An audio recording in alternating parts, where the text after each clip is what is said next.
नमस्कार दोस्तों, आप देख रहे हैं पब्लिक रिएक्शन। दोस्तों, पश्चिम बंगाल का चुनाव एक ऐसा चुनाव जिस चुनाव को जीतने के लिए देश के प्रधानमंत्री मोदी जी से लेकर के देश के गृह मंत्री और तमाम भारतीय जनता पार्टी शासित राज्यों वाले के बड़े नेताओं को मैदान में उतार दिया गया है।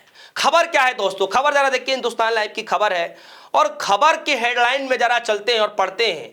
लिखा है, चुनाव से पहले बंगाल में बीजेपी को बड़ा झटका, नेताजी सुभाष चंद्र बोस के परपोते टीएमसी में शामिल। जी हां दोस्तों, यह खबर 100% सच है। नेताजी सुभाष चंद्र बोस के परपोते ने भारतीय जनता पार्टी का दामन छोड़ करके टीएमसी का दामन थाम लिए। सोचिए, इससे बड़ा झटका बीजेपी के लिए क्या होगा। सोचिए कि जिस बीजेपी को आइकन चेहरे की जरूरत है टीएमसी के अंदर, जो है पश्चिम बंगाल के अंदर, कि कोई ऐसा चेहरा मिले जो टीएमसी को टक्कर दे सके, ममता बनर्जी को टक्कर दे सके। लेकिन यहां तो पूरा खेल ही उल्टा हो गया दोस्तों। कोई आइकन चेहरा मिलने की तो दूर की बात रही, यहां पर तो जो इनकी पार्टी के अंदर आइकन थे, अब उन लोगों ने ही पलटी मारनी शुरू कर दी है। और सबसे पहले नेताजी सुभाष चंद्र बोस के जो परपोते हैं, उन्होंने दामन छोड़ा है और टीएमसी पार्टी का दामन थामा है। और न सिर्फ भारतीय जनता पार्टी से इस्तीफा दिया, दामन छोड़ा बीजेपी का, बल्कि बहुत बड़े गंभीर आरोप भी लगाए। जी हां दोस्तों, इस खबर में बारीकी से पढ़ेंगे। सबसे पहले मैं इस खबर को पढ़ दूं। लिखा है, नेताजी सुभाष चंद्र बोस के परपोते चंद्र कुमार बोस ने रविवार को भारतीय जनता पार्टी से इस्तीफा दिया और सत्तारूढ़ी तृणमूल कांग्रेस यानी टीएमसी में शामिल हो गए। विधानसभा चुनाव से ठीक पहले इस बड़े उलटफेर को पश्चिम बंगाल की राजनीति में हलचल मचा दी है।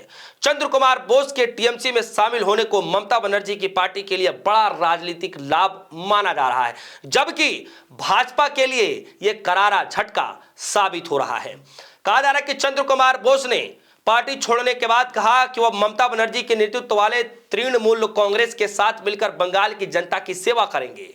उन्होंने भाजपा में शामिल होने पर अपनी ऐतिहासिक गलती करार दी। उन्होंने कहा कि भाजपा में शामिल होना एक ऐतिहासिक गलती थी, लेकिन मुझे इसका एहसास देर से नहीं बल्कि बहुत जल्दी हो गया। अगर किसी पार्टी का एकमात्र उद्देश्य चुनाव जीतने के लिए मतदाताओं के बीच विभाजन और ध्रुवीकरण पैदा करना है तो इसे मैं स्वीकार नहीं कर सकता। सांप्रदायिकता का मुकाबला सांप्रदायिकता से नहीं किया जा सकता। आइए हम इसी समुदाय को एकजुट करें, हम सभी समुदाय को एकजुट करें ताकि हमारे राष्ट्र की एकता की रक्षा हो सके।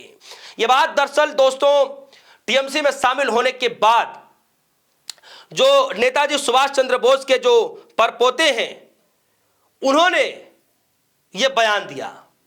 सोचिए दोस्तों कि चुनाव के बीचों बीच न सिर्फ एक बड़ा झटका लगना, बल्कि पार्टी की अंदरूनी चीजों को बाहर निकाल करके लाना और उसको जो है जनता के सामने रखना, मीडिया के सामने रखना। सोचिए चुनाव के बीचों बीच इसका फर्क किस प्रकार से पड़ने जा रहा है दोस्तों।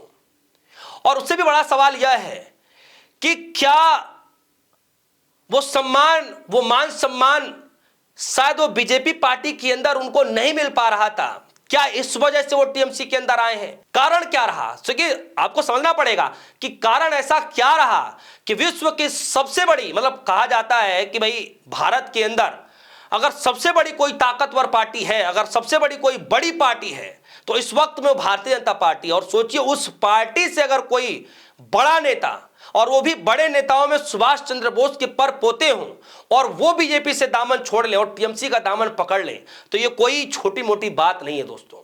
सोचिए क्या भारतीय जनता पार्टी के पास ऐसी क्या कमी रही, क्या ऐसा रहा जो नेताजी सुभाष चंद्र बोस के परपोते को इस्तीफा देकर के टीएमसी में शामिल होना पड़ रहा है। दोस्तों इसके पीछे की असली वजह तो समय आने के बाद पता चलेगा, लेकिन जिस तरीके से उनके बयानात आ रहे हैं वो सुनने के बाद स्पष्ट हो रहा है कि भारतीय जनता पार्टी की नीतियों से वो भी खुश नहीं थे, क्योंकि उन्होंने कहा कि पार्टी में शामिल होना ही बीजेपी में एक बहुत बड़ी ऐतिहासिक गलती थी।